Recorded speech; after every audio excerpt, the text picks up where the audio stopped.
Ito ang One God Ministries at ngayon tayo ay may video na pinamagatan ang tunay na iglesia. Ito ang ating video 103. Ngayon ang tanong ko ay ito. Ano ba talaga ang tunay na iglesia? May nagsasabi ang Catholic Church ang tunay na iglesia. May nagsasabing Baptist, Methodist, Pentecostal, Mormon, Adventist, Jehovah's Witness, o ano ba talaga ang iglesia? Ba't napakarami? Kailangan malaman natin kung ano talaga ang ibig sabihin ng iglesia. Ang ibig sabihin ng iglesia sa Bible or ang word o ang salitang ginamit sa iglesia ay iglesia, ang ibig sabihin ay yung mga itinawag.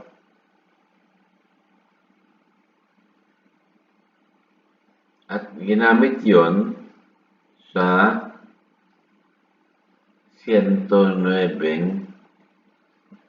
beses.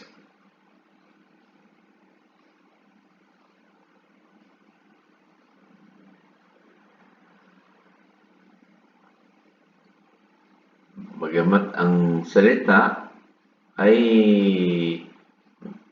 nandun lamang sa dalawang passages sa Mateo 16:18 at saka Mateo 18:17. At doon sa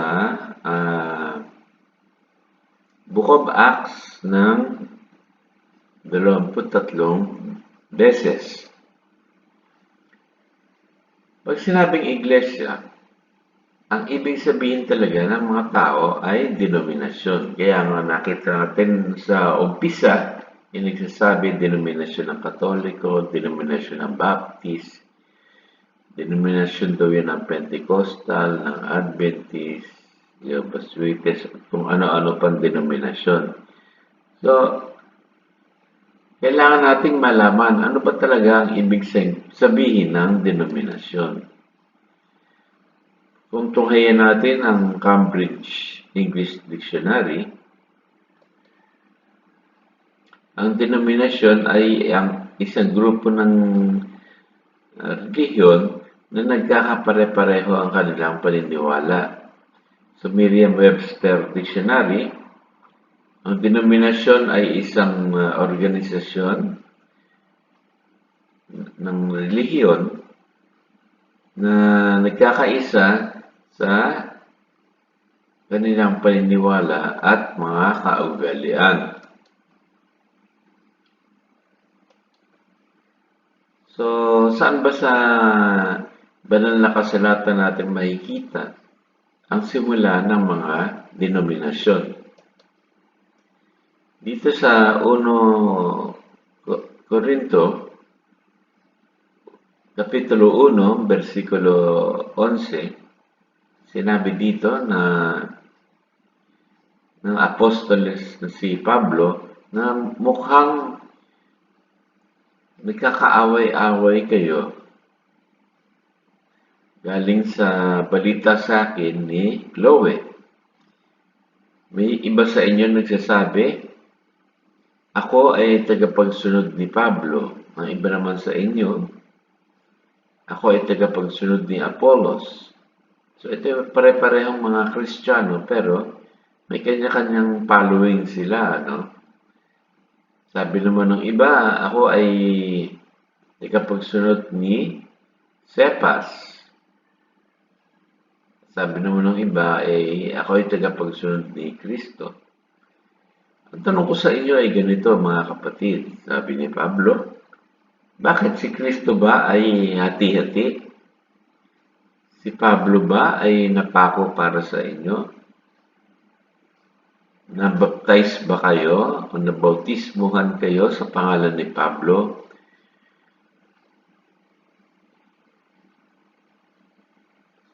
Sabi ni Pablo, ang alam ko lang na nabautisman ko ay si Crispus at si Gaius at yung tahanan ni Stephanas. Dahil si Kristo ay hindi naman pinadala ako para magbautismo, kundi magturo ng banal na balita o mabuting balita. So, ayun talaga ang pakay ni Pablo. Hindi talaga para magbautismo, kundi magturo ng magandang balita na kanyang nakamtan hindi dahil sa karunungan ng tao, kundi sa pamamagitan ng Diyos. Kaya ang problema sa denominasyon ay nakikita natin na nag-uugat 2,000 taon nang nakalipas. Iyon ay nung nag-aaway-away yung mga iba't ibang dibisyon ng mga Kristiyano dahil sa sino ang namumuno o nagturo sa kanila o nagbautismo sa kanila.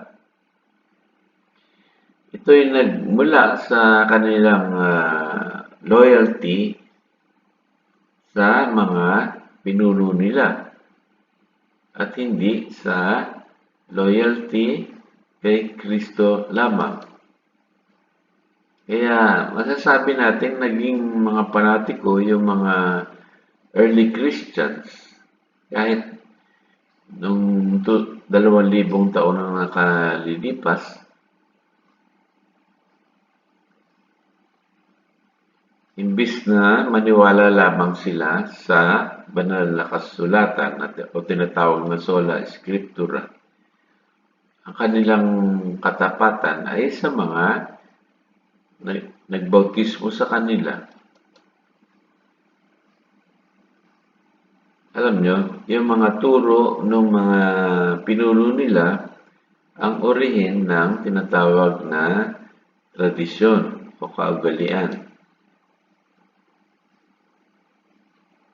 Ngayon, pumunta tayo sa panahon natin ngayon.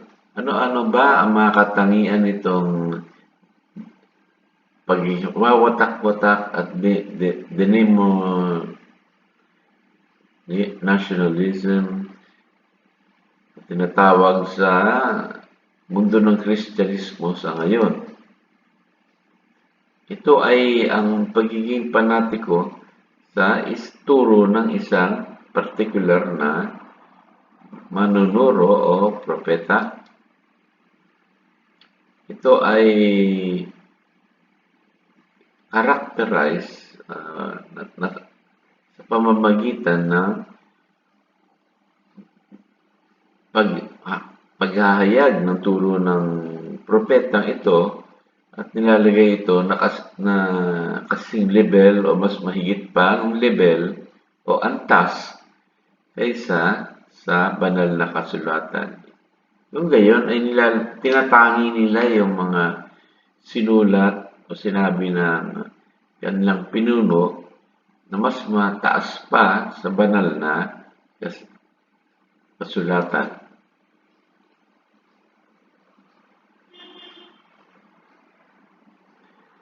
Sabi sa 1 Corinto 14, versikulo 29, hayaan mo ang 2 o 3 propeta magsalita, at yung iba ay kailangan timbangin mabuti kung ano ang kanilang sinabi.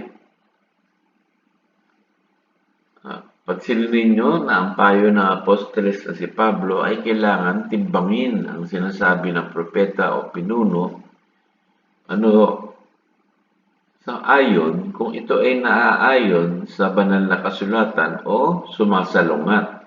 Sapagkat pwede rin namang sumalungat ang mga sinasabi ng propeta. Ngunit iyon ay natatama kung ayon ay sang-ayon sa banal na kasulatan. Ngayon, ang problema ng denominationalism o pagkawatak-watak ay di sang-ayon sa panalangin ni Kristo. Sa Juan 17, versikulo 20, Sinabi niya, ang panalangin ko ay hindi para sa kanila, kundi sa mga nananampalataya sa kanilang mensahe, na sana sila ay magkaisa, Ama, gaya ng ikaw ay sa akin at ako ay sa iyo. At sana ay silang lahat ay maging isa sa atin para ang buong mundo ay maniwala na ako ay ipinadala mo. So makikita natin dito na ang gusto talaga ng Panginoong Hesukristo magkaisa-isa ang mga Kristiyano. Ngunit bakit watak-watak sa iba-ibang denominasyon? Kaya si Apostolos na Pablo ay nagsalita sa 1 Korinto, Kapitulo 1, versikulo 10, ipinapanalangin ko sa inyo sa pangalan ng Panginoong Hesukristo na sana ay magkaisa kayo sa inyong pinaniniwalaan at huwag sana magkaroon ng paghahati-hati sa inyo. Magkaisa kayo sa pag-iisip at pananampalataya. So nakikita natin dito na ang division o denominationalism ay isang katangian ng hindi tunay na iglesia. Kung hindi isang denominasyon ang tunay na iglesia, kailangan natin hanapin kung ano ba talaga ang tunay na iglesia sang-ayon sa banal na kasulatan. Sa Mateo 18, versikulo 19, sabi ng Panginoong Hesukristo, sinasabi ko sa inyo na kung dalawa o mahigit sa inyo ay nagkakaisa sa inyong sinasabi, sa inyong hinihinilang at panalangin, ay gagawin sa inyo yung pinapanalangin ninyo ng aking Ama na nasa langit. Sapagkat kung saan may dalawa o tatlo ay nagkakasama-sama sa aking pangalan, ako ay naroroon. So, ang mahalaga dito ay kailangan nasa pangalan ni Kristo. Nagkasama-sama ang dalawa o tatlo. Hindi sa pangalan ng sino man. Sapagkat alam ninyo, walang ibang pangalang ibinigay sa ilalim ng lupa, sa ilalim ng langit, na kung saan maliligtas ang tao. Yan ay nasa Acts 4:12. Ang iglesia, kung gayon, ay isang lupon ng mga nananampalataya. Hindi ito kinakailangan maging formal o isang denominasyon na structured. Sinasabi niya, kailangan ka may rehistro ka sa SEC. O kung anumang kumbaga, anumang body na tumatanggap ng mga registration itong mga grupong ito. Ang iglesia ay pwede maging isang Bible study group lang o lupon ng mga mananampalatayang na nagmi-meeting nagmi-meeting sa isang simpleng tahanan na tinatawag na house church. Tingnan natin ano ba yung katangian nitong iglesia o grupo o lupon ng mga mananampalataya. Ang pinakamahalaga ay sila ay mga true believers o nananampalataya kay Hesukristo. Gaya nga nasabi sa nabanggit na talata ni Hesukristo, kailangan sila ay nananampalataya sa aking pangalan. Ang ikalawang mahalagang katangian ng church o grupong ito ay kailangan dalawa o mahigit pa ang mga miyembro. Sila ay pwedeng maging miyembro ng isang pamilya o magkakaibigan o magkakakilala. Ngunit kailangan mahigit sa dalawa o mahigit pa. Hindi kinakailangan ng numero 4 na sila ay rehistrado sa anumang ahensya ng gobyerno. Pwede silang tinatawag na off-the-grid bilang organisasyon.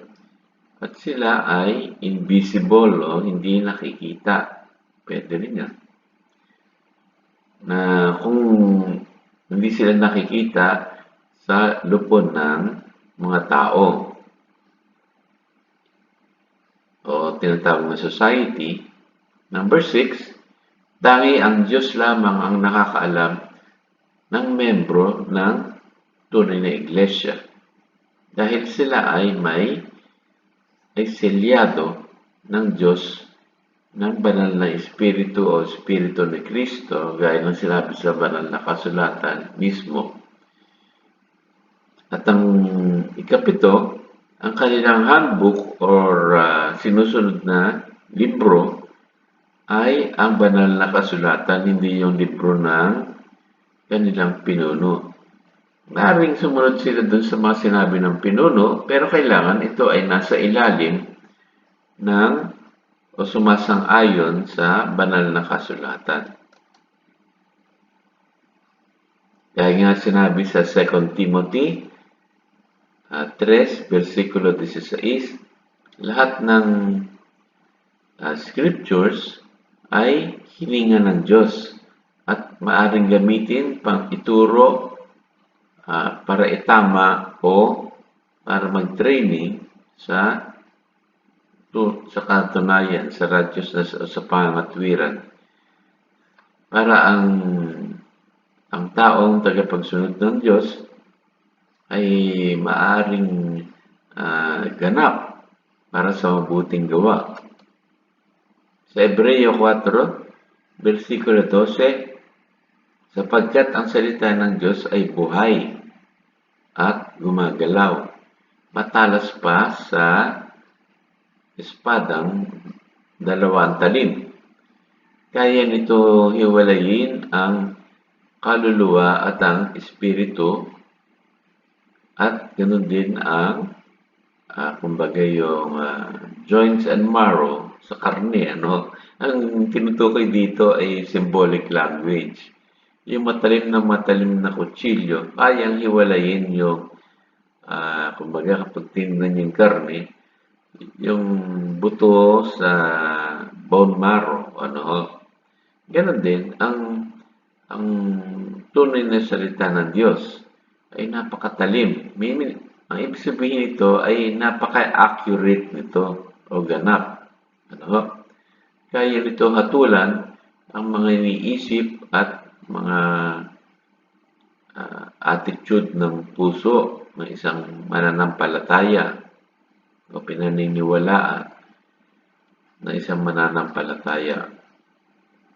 Sa 2 Pedro, Kapitulo 1, versikulo 20, higit sa lahat, tandaan ninyo na ang mga sinasabi sa banal na kasulatan ay hindi nanggaling sa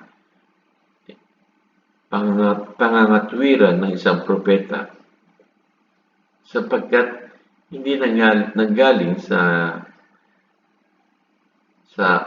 pag-iisip ng tao ang banal na kasulatan, ngunit ang mga tao ay nagsalita nang sila ay na-inspire ng Diyos, nang sila ay itungo doon ng banal na Espiritu. Ngayon ang tanong, bakit kailangan 2 o 3 ang miyembro ng isang iglesia? Ang nakikita natin dito ay sapagkat sa prinsipyong a cord ang isang lubid na tatlo ang mahigit ang sintas ay napakatibay kaysa isang lubid na iisa lang ang sintas. Nakakita na ba kayo ng lubid na iisa ang sintas? Hindi, mas matibay pagka, siyempre, maraming sintas. Mas maraming sintas ang lubid, mas matibay. Sa libro ng Ecclesiastes 4, versikulo 9, nagkakaroon sila ng mabuting balik sa kanilang gawain. Sapagkat kung matumba ang isa, pwede ang kanyang kaibigan ay tulungan siya. Pero kawawa naman ang taong nag-iisa lang at natumba siya, walang makakatulong sa kanya. At ganoon din, pag natulog tayo at ng tabi-tabi, hindi ba't mas mainit, ano? Ika nga sa versikulo 12, kaya-kaya talunin ng isang tao. Pero kung dalawang tao ang kalaban mo, mas mahirap sila talunin. Kaya ang isang lubid na mahigit sa 3 ang sintas ay hindi madaling maputol. Lalo na kung siguro kung 10 ang sintas niyan. Ano? Ngayon, sinabi rin na ang iba't ibang miyembro ng iglesia ay pwede magkaroon ng ibang mga roles. Ano? Sabi dito sa 1 Corinto 12, maraming binigay na katangian, ngunit iisa ang Espiritu. Ano? Maaring magbigay ang Panginoon ng maraming klaseng serbisyo, ngunit iisang Panginoon.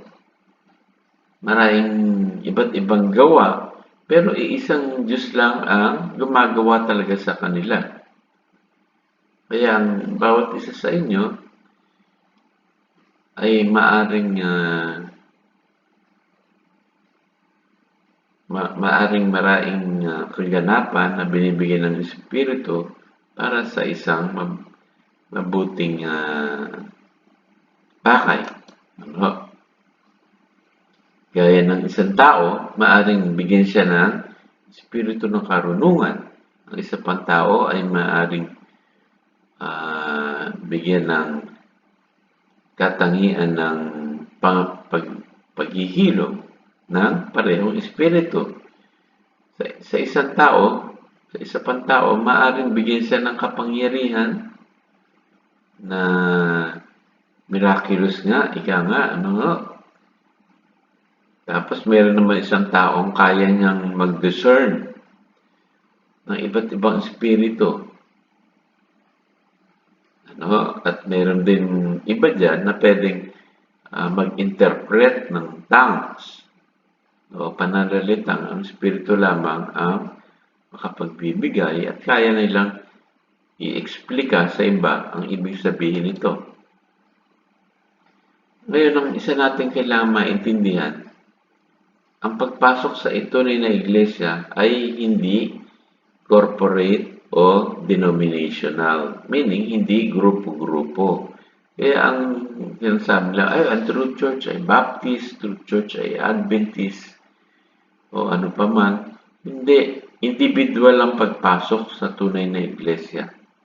Sa Ezekiel 14, versikulo 13, sinabi dito, anak ng tao, sabi dito, susumpain ng Diyos ang lupain. Ngunit kahit sa isang grupo, kahit sa grupong yon, ang propetang Noah, Daniel o Job ay naroroon, sila ay maliligtas lamang sa pamamagitan ng kani-kanilang katwiran o pagiging matuwid at hindi sa pagiging matuwid ng buong denominasyon o grupo. So, nakikita natin dito na ang pagpasok sa tunay na iglesia ay individual at hindi sa pamamagitan ng grupo or denominasyon. Ganon din ang paghahatol ng Diyos. Hindi ito denominational o sa pamagitan ng korporasyon. Hindi sasabihin ng Diyos, lahat kayo mga Baptist, pasado kayo.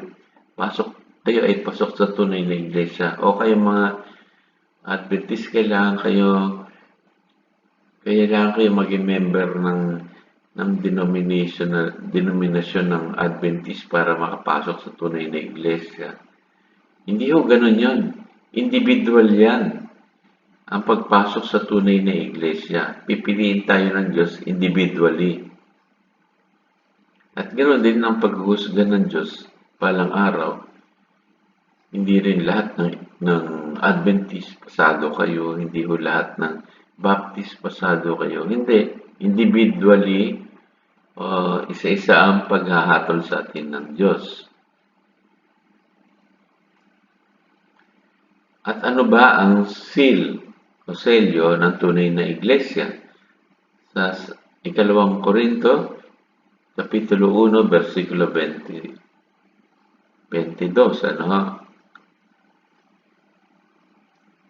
hanggang 21. Ngayon ang Diyos, ang siyang gumagawa sa atin at pinatatayo tayo kay Kristo.